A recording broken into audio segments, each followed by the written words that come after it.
Bismillahirrahmanirrahim. Assalamualaikum warahmatullahi wabarakatuh. Innal hamdalillah nahmaduhu wa nasta'inuhu wa nastaghfiruh wa na'udzu billahi min shururi anfusina wa min sayyiati a'malina. May yahdihillahu fala mudilla lahu wa may yudlil fala hadiya lahu. Asyhadu an la ilaha illallah wa asyhadu anna Muhammadan abduhu wa rasuluh. Allahumma salli ala Muhammad wa ala ali Muhammad, amma ba'd. Fa ibadallah, usikum wa nafsi bitaqwallah wasma'u wa ati'u la'allakum turhamun. Alaikum bitilawatil Qur'an fa innahu ya'ti yaumal qiyamah syafi'an li ashabi. Wa qala Allah ta'ala wa qala Rasulullah sallallahu alaihi wasallam, inna astaghfirul hadis kitabullah wa khairah hadi hadi Muhammad sallallahu alaihi wasallam wa syarrul umuri muhdatsatuha wa kullu muhdatsatin bid'ah wa kullu bid'atin dalalah wa kullu dalalatin finnar. Segenap Bapak Ibu yang dirahmati Allah Subhanahu wa taala, alhamdulillah rabbil alamin. Rasa syukur kita kepada Allah taala yang masih memberikan kesempatan buat kita sekalian, masih dibangunkan dari tidur kita, yang kemudian digerakkan langkah kita menuju masjidnya Allah Ta'ala, yang mana masjid merupakan Raudhatul Jannah, kebun-kebun di Jannah, yang merupakan suatu keindahan ketika kita hadir di majelis taklim. Merupakan suatu keindahan yang luar biasa yang datang dari Allah Ta'ala. Kemudian masih diberikan iman, masih tertancap iman di hati kita, yang merupakan iman adalah nikmat yang luar biasa dari Allah Subhanahu wa taala. Ketika iman itu dicabut dari Allah taala, maka kita akan menjadi orang yang kafir, katanya. Yang mana orang yang kafir tidak akan bisa selamat dari siksanya Allah taala ketika di hari kiamat nanti, ya. Kemudian marilah kita senantiasa bertakwa kepada Allah Subhanahu wa taala, yang mana takwa adalah ra'su kulli amalin, pokok dari setiap amalan kita. Jadi amalan kita niku kita tujukan untuk apa? Yang mana keinginan Allah Ta'ala adalah kita adalah menjadi orang-orang yang bertakwa. Niku tujuan kita diciptakan oleh Allah Ta'ala menjadi khalifah di bumi niki. Mek takwa tok. Takwa niku napa? Takwa niku napa? Sekedar definisi ringkas, menjauhi larangan dan menjalankan apa yang telah diperintahkan oleh Allah Ta'ala. Definisi singkat seperti itu. Akan tapi pelaksanaannya Masya Allah luar biasa. Takwa niku sekedar menjalankan mungkin sekuat kita, sekuat kemampuan kita. Akan tapi menjauhi larangan niku sing agak berat kadang-kadang ya. Kadang-kadang kita diberikan kesulitan dalam kehidupan ini. Nah, dengan kesulitan itu merupakan ujian. Kita masih bertahan apa mboten ngoten mawon, bertahan dalam kebaikan atau tidak, gitu kan. Yang mana Allah Ta'ala niku menjamin ketika kita menjadi orang yang bertakwa. Di surat At-Talaq di akhir ayat yang kedua, Allah Ta'ala menyebutkan, wa may yattaqillaha yaj'al lahu makhraja. Nah, gitu kan. Bagi orang-orang yang bertakwa, maka Allah memberikan dia di segala kesulitannya niku wau jalan keluar, gitu ya. Kadang-kadang kita juga merasakan suatu kesulitan ya. Enten sing mboten ngrasakno kesulitan tentunya niki. Semua pasti merasakan, ada sedih, ada senang, niku berpasangan, ada sulit, ada kemudahan. Innamal usri yusra, kan ya. Di dalam ada kesulitan niku pasti ada kemudahan, pasti ada jalan keluar. Nah, ini merupakan jaminan dari Allah Ta'ala. Bagi orang-orang yang bertakwa pasti akan diberikan jalan keluar. Mek kari yakin napa mboten ngoten mawon ya. Kadang-kadang orang yang berputus asa nggih, yang nekat niku diberikan kesulitan sedikit ngoten mawon wis ndolek jalan liyane ya, ndolek dalan liyane sing kaya-kayake gampang, dosa-dosa titik. Contohnya napa? Ana danange rek awak dhewe butuh wis iki sik digawe. Ngoten kan ya. Niku kadang-kadang di dunia instansi nopo di dunia nopo paling skup kecil mungkin RT kan ya. Iki ono dana ngelompok, sedangkan kita butuh. Ini aja dipakai dulu. Dipakai dulu niki kadang-kadang yang tidak terlihat oleh orang lain kita lengah kan ya. Akhirnya muncullah korupsi seperti itu. Dalam skup kecil niku mohon muncul hal-hal yang seperti itu. Itulah kalau kita tidak didasarkan ketakwaan dari Allah Ta'ala. Kemudian apalagi yang dijamin oleh Allah Ta'ala ketika kita menjadi orang-orang yang bertakwa. Di ayat yang seterusnya, ayat yang ketiga, surat At-Talaq masih ya. Wa yarzuqu min haitsu la yahtasib. Kemudian Allah Ta'ala itu memberikan kepada kita sekalian dari arah yang tidak disangka-sangka gitu. Dengan ketakwaan itu kita yakin dong ya dasarnya. Nah, orang yang beriman itu kan perbedaannya dengan orang yang kafir itu kita yakin kepada Allah Ta'ala. Terkadang dengan ujian yang diberikan oleh Allah niku kita lemah iman kita. Ya. Iya ta, Allah iku nolong lah. Yakin lah. Sampai kesekian hari sampai waktu yang tertentu kok belum ada solusi kan ya. Lah disitulah ketika kita bermunajat kepada Allah Ta'ala, donga. Ad-doa sijnul mukminin. Donga niku senjatanya orang-orang yang beriman kan ya. Keadaan tertentu kepepet nopo sing kita lakukan. Kadang-kadang kita minta tolong kepada orang lain ya kondisinya sama saja gitu kan ya. Sama saja. Malah kita dicemooh malah kita dirasani koyoke seperti itu. Kita minta kepada Allah Ta'ala. Nah disitulah dengan ketakwaan itu maka Allah akan menolong dari arah yang tidak disangka-sangka. Seperti itu pertolongan Allah niku ketika suatu kepepet ngoten niku mboten nyangka kan ya. Yakin kita akan ditolong oleh Allah Ta'ala. Kemudian wa may yattaqillaha wa may yatawakkal 'ala Allah fa huwa hasbuh. Ketika kita bertakwa kepada Allah maka kita akan dicukupi. Dicukupi kebutuhan kita. Terkadang kita juga berpikir ya. Nah orang beriman kan senantiasa menggunakan akal pikirannya kan. Liulil albab niku. Menggunakan pikirannya. Kadang-kadang orang yang beriman menggunakan pikirannya bagaimana kondisi kita, bagaimana kondisi orang lain yang kadang-kadang kita tidak menyadari koyok-koyok awak dhewe niku paling lemah nggih, paling miskin, paling rendah gitu kan. Padahal kalau kita melihat orang lain di sekitar kita pasti ada yang lebih rendah, lebih miskin, lebih susah, lebih sakit dari kita sekalian. Makanya perlunya kita bertadabbur alam katakanlah ya. Melihat orang di sekeliling kita, melihat menjenguk orang yang sakit gitu kan. Menjenguk orang sakit merupakan suatu upaya kita untuk semakin mendekatkan diri kepada Allah Ta'ala. Kemudian takziah ngoten niku. Oh iya, kula jenengan pasti akan mati gitu kan. Kula jenengan pasti akan merasakan sakit. Nah, disitulah di titik itulah kita akan kembali kepada Allah Ta'ala ketika kita lemah dalam iman kita. Kita yakin bahwasanya Allah akan memberikan pertolongan buat kita sekalian. Yakin nih lho, kadang-kadang setan niku nggodha.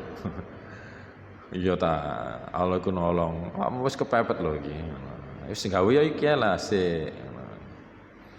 Bapak dosa-dosa titik. Ngoten niku. Godaan setan niku ada di sekitar kita. Dari arah depan, belakang, kanan, kiri niku kita dikepung oleh setan. Makanya kita berupaya untuk berkumpul dengan orang-orang yang solih. Dengan tujuan apa? ketika kita lemah iman kita, nah, kita akan selalu diingatkan, jangan maksiat dielingno, ojo ngono lho. Iki gak bener. Nah, masalahnya apa? Dicarikan solusi seperti itu. Dipikirkan bersama-sama. Itu ketika kita berkumpul dengan orang-orang yang solih, dijaga keimanan kita. Nah, kemudian kita ke topik yang sesuai di player, nggih, yang mungkin disampaikan oleh Ustaz Khalidi kemarin. Beliaunya berhalangan. Nah, apa saja yang dari 3 golongan itu orang yang tidak diajak bicara oleh Allah Ta'ala ketika di hari kiamat. Dari hadis Abi Hurairah radhiyallahu an Abi Hurairah radhiyallahu an qala Rasulullah sallallahu alaihi wasallam la yatakallamu Allahu azza wa jalla al-yaumil qiyamah, tidak diajak bicara oleh Allah Ta'ala azza wa jalla di hari kiamat. Apa saja? Nah, siapa saja dari golongan itu? Yakni as-sayhuz zani, orang tua yang dia itu berzina. Dari 3 golongan itu, satu yakni orang tua yang berzina, melakukan perzinaan. As-saih di sini, saih niku mboten berarti orang yang berilmu, wong ilmune banyak, tidak. Di kalangan Arab, bahasa Arab niku as-saih niku bisa diartikan orang yang tua, nggih. Kemudian diartikan orang yang berilmu, kemudian orang yang dihormati, gitu. Syekh niku. Jadi bukan berarti orang yang syekh. Nah, orang yang tua bisa disebut syekh, katanya. Atau juga konteksnya orang yang berilmu, syekh niku. Atau hafizahullah, di mana di kalangan orang-orang yang hafal Quran bisa juga disebut syekh. Di sini konteksnya adalah orang tua yang melakukan perzinaan, yang mana semestinya, naudzubillah min dzalik ya, semestinya orang tua niku menjadi panutan kan ya. Orang tua niku menjadi panutan di kalangan orang-orang yang muda atau anak-anak gitu. Perilakunya, cara berbicaranya, cara mengambil keputusannya niku berdasarkan pikiran dan perasaan, ngoten niku. Berdasarkan juga pengalaman, gitu. Mengambil keputusannya, nah, seperti itu. Kan tapi ketika orang tua niku melakukan perzinaan, lah diancam oleh Allah Ta'ala tidak akan diajak bicara. Dan tidak diajak bicara oleh Allah Ta'ala merupakan penderitaan nanti di akhirat, di yaumil qiyamah.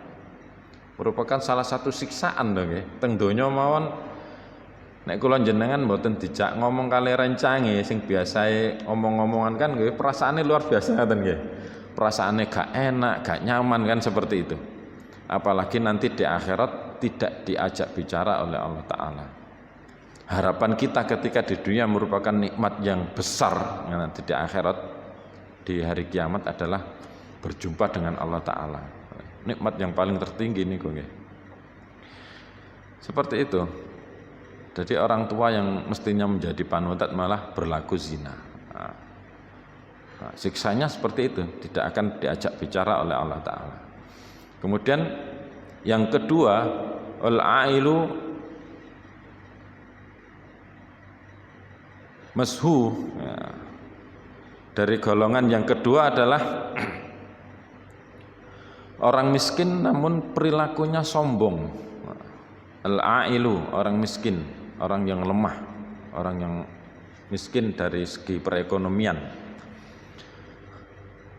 Tapi dia sombong, wis miskin sombong. Enten mboten ngeten. Ada. Orang miskin tapi sombong. Aku masih gak duwe ngene iki, oh ngoten niku. Menunjukkan kesombongannya. Dan di sini kesombongan menurut Allah Ta'ala niku napa? Sombong dari definisinya adalah raddul haq wa ghamdun nas. Dia itu menolak kebenaran dan meremehkan manusia, meremehkan orang lain. Definisi sombong menurut Allah Ta'ala, dia itu menolak kebenaran. Menolak kebenaran di sini al-haq niku napa? Dari sisi Al-Qur'an. Apa yang terkandung dalam Al-Qur'an mereka dustakan. Tidak mempercayai akan kandungan dari Al-Qur'an. Itu sombong ngoten niku. Makanya kita juga berhati-hati nggih.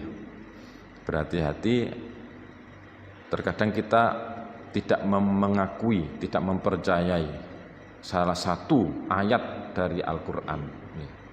Kita terperosok dalam ketidakyakinan atau mungkin tidak mengakui adanya kandungan dalam Al-Qur'an. Wah, itu gak relevan dengan kondisi sekarang, itu gak bisa ngoten niku.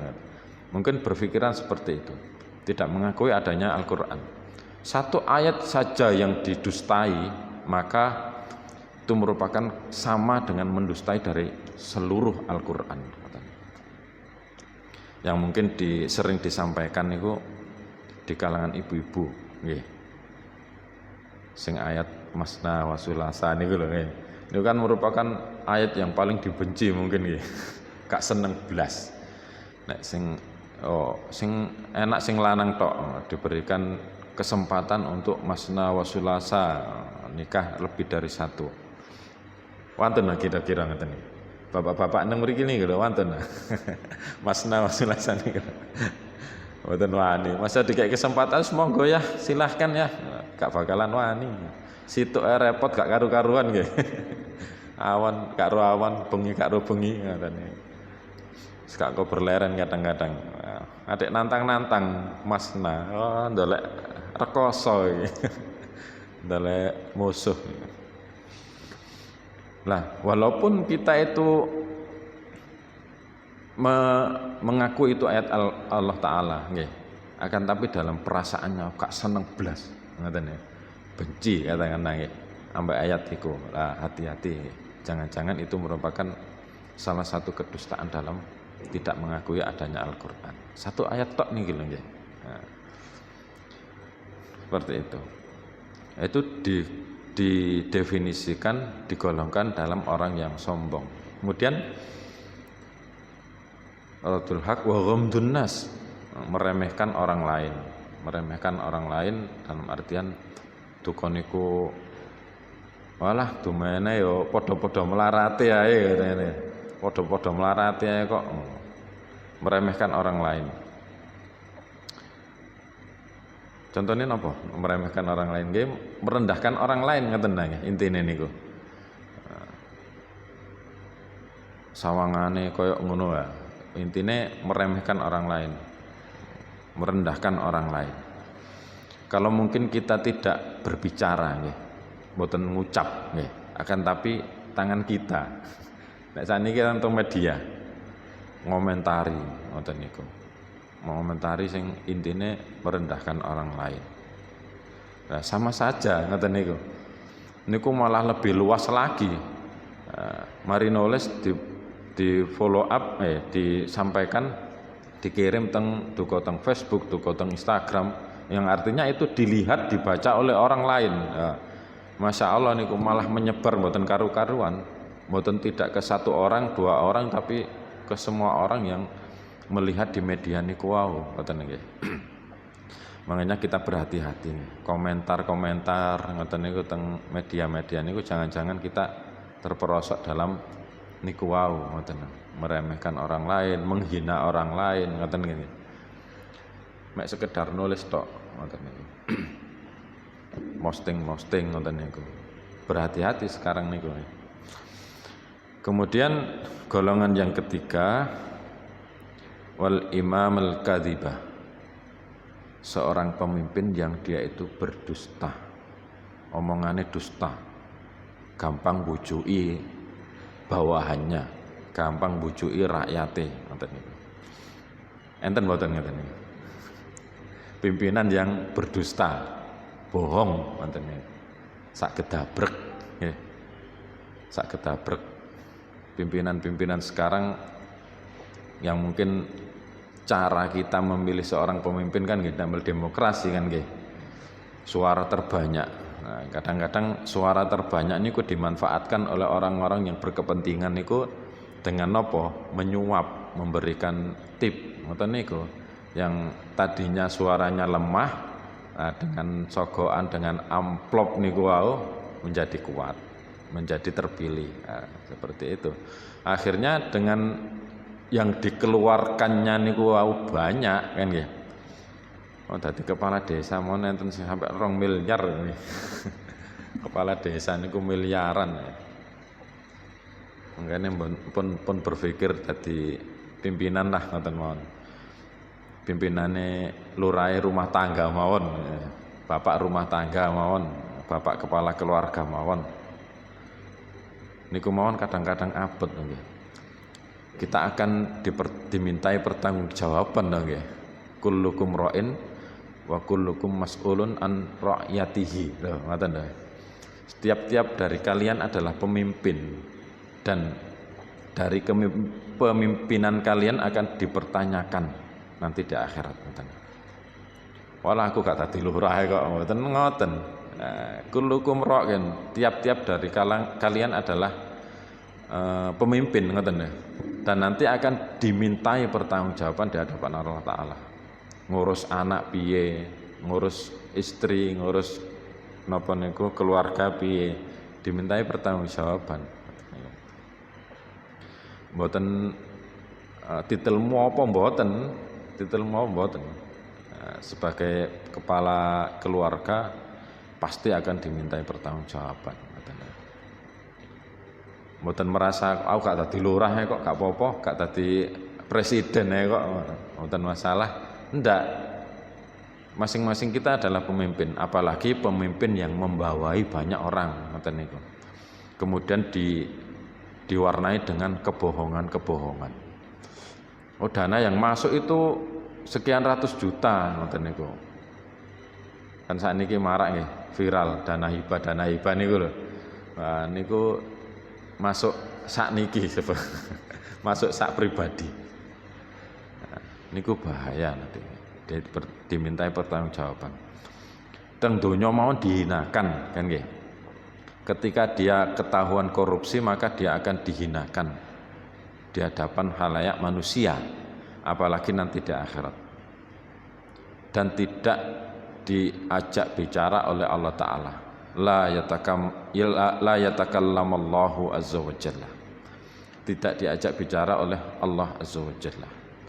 Na'udzubillah min syarri dzalik. Bukan merupakan suatu hal yang rendah ketika kita tidak dianggap orang yang berwibawa di hadapan kalangan orang banyak. Yang mana terkadang orang niku menganggap orang yang wah nggih, lebih dia itu gagah atau berwibawa ketika dia mendapatkan suatu posisi tertentu kan nggih. Oh, iku kepala iki. Mboten masalah. Ketika kita tidak terpilih menjadi orang yang seperti itu. Nah, pilihan kita apa? Kembali lagi ke awal, kita menjadi orang yang bertakwa di hadapan Allah Subhanahu wa taala. Nah, sugih miskin niku sudah ada catatannya nggih, sudah tertakar, sudah terukur ngoten nggih. Terkadang kita ya napa nggih, kerja awan bengi ngoten niku, kaya yang ditargetkan niku dapat sekian juta ngoten lah. Ada contoh ya. Ada satu teman niku mempunyai napa niku usaha karton. Usaha karton niku masyaallah nggih, orderannya niku kadang nggih banyak, kadang sedikit, mboten mesti kan jenenge usaha. Kemudian di waktu tertentu ada yang pesan satu truk niku senilai 20 lebih juta, 24-an juta. Kan seneng nggih dapat orderan sekian banyak. Kemudian dikirim ke tempat yang ditentukan niku wau. Kemudian dilalah niku napa? Qadarullah ada indikasi penipuan yang mana orang niku ketika dihubungi setelah barang niku diambil nggih, dibawa oleh 2 mobil, dioper ngoten nggih, langsung dioper. Kemudian dia itu mengikuti orang yang diutus tadi, mengirimkan seseorang. Nah, kesalahannya dia itu naik mobil, naik truk, kemudian seseorang yang diperintah niku diutus niku mengendarai motor. Disuruh ngikuti. Di tengah jalan jenenge motor nggih, sepeda motor niku gampang nyelentung kan nggih. Sementara dia naik mobil, truk ya nggak bisa masuk ketika masuk gang kecil, nyelentung. Nah, disitulah dia mulai merasa wah ini gak bener. Transaksinya akhirnya nggih kehilangan 1 truk niku wae. Nah, itulah kita sudah menghitung laba kita, penghasilan kita, akan tapi Allah belum menghendaki nggih, ketaruhlah akhirnya nggih lenyap. Dan banyak contoh yang lainnya. Rekening yang dibobol kan banyak sekali cerita-cerita ngoten niku.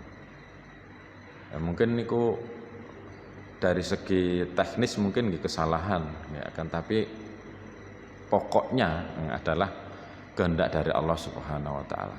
Kita sudah berupaya minum vitamin, menjaga kondisi tubuh kita, akan tapi kok moro-moro ngedrop kan gitu. Bisa jadi ngoten niku.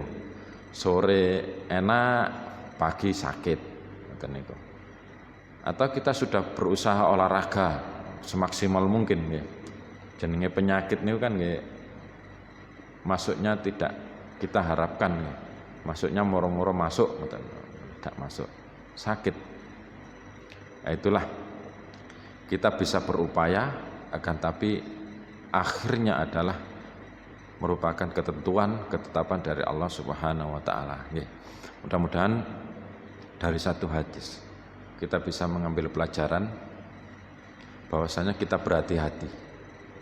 Berhati-hati dari 3 sifat yang efeknya nanti di akhirat tidak diajak bicara.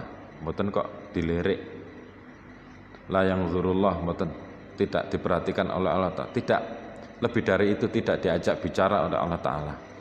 Merupakan suatu siksaan nanti di akhirat, tidak diajak bicara oleh Allah Ta'ala. Apa saja tadi nggih? Orang tua yang berzina nggih. Kemudian orang miskin yang dia itu sombong, radul haq wa ghamdun nas. Kemudian yang ketiga adalah pemimpin yang suka berdusta, suka bohong di hadapan rakyatnya atau bawahannya. Kita berlindung kepada Allah Ta'ala dari sifat-sifat yang seperti itu. Senantiasa kita berdoa kepada Allah Ta'ala supaya menguatkan hati kita, menguatkan iman kita, dengan tujuan apa? Untuk bertakwa kepada Allah Subhanahu wa taala. Rasul pokok dari amalan kita, rasul amalin adalah takwa. Mudah-mudahan bermanfaat. Rabbana taqabbal minna innaka antas samiul alim wa tub alaina innaka antat tawwabur rahim.